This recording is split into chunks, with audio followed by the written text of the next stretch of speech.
Приветствую уважаемых подписчиков и гостей нашего канала. Перед просмотром ставьте лайк, подписывайтесь на канал и не забывайте нажимать на колокольчик. Апелляционный суд Киева оставил под домашним арестом подозреваемого в распространении преступного влияния Сергея Олейника, известного как вор в законе Умка. Меру пресечения обжаловала прокуратура. В мае Умку задержали правоохранители, а суд отправил его под стражу. Однако 10 июля Печерский суд отпустил подозреваемого под ночной домашний арест. Прокуроры обжаловали изменение меры пресечения. Нам в комментарии они отметили, что просили взять Олейника под стражу. По просьбе адвокатов и самого подозреваемого журналистов в зал во время слушания не допустили, только на оглашение решения. Сам подозреваемый отказался с нами общаться.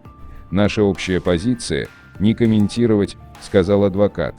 Сергея Олейника, Умку, правоохранители задержали 20 мая по дороге в аэропорт. Его ждал чартерный рейс, на котором он должен был покинуть территорию Украины.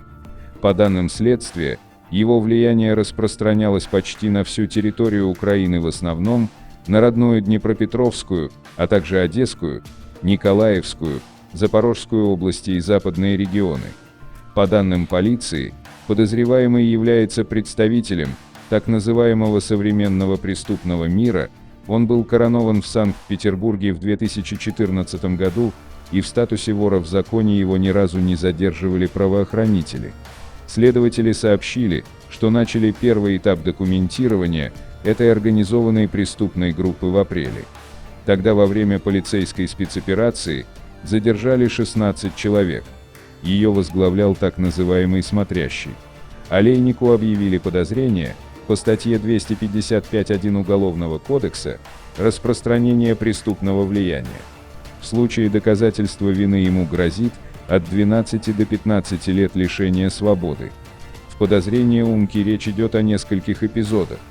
По данным следствия, с февраля 2020 по январь 2021 года Олейник распространил свое преступное влияние путем направления и координации деятельности криминогенных элементов, организации уклонения от уголовного преследования со стороны правоохранительных органов других субъектов, повышенного преступного влияния и других криминогенных элементов.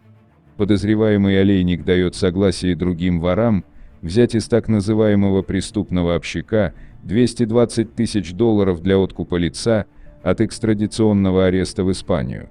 Лицо, на которое выделялись средства, в настоящее время не экстрадировано, рассказал прокурор по делу. Также, по данным следствия, Олейник участвовал в распределении денег из воровского общака, чтобы финансово поддерживать родных и близких умершего, который находится в статусе вора в законе. Решил спор между криминогенными элементами. Подтвердил так называемое назначение смотрящего за Черноморском Одесской области. Направлял в Софиевскую исправительную колонию номер 45 продукты, сигареты и запрещенные инструкциями предметы, мобильные телефоны. Он, по данным следователей, координировал создание колл-центров для осуществления мошеннических действий в странах СНГ, а также получил согласование от СБУ и полиции, что свидетельствует о его связях с правоохранителями. Адвокаты Умки в суде отметили, что следствие не может утверждать, что их подзащитный вор в законе, поскольку этому нет подтверждений. Они также заявляли, что некоторые эпизоды из подозрения относятся к периоду, когда в действие еще не вступил так называемый закон о ворах.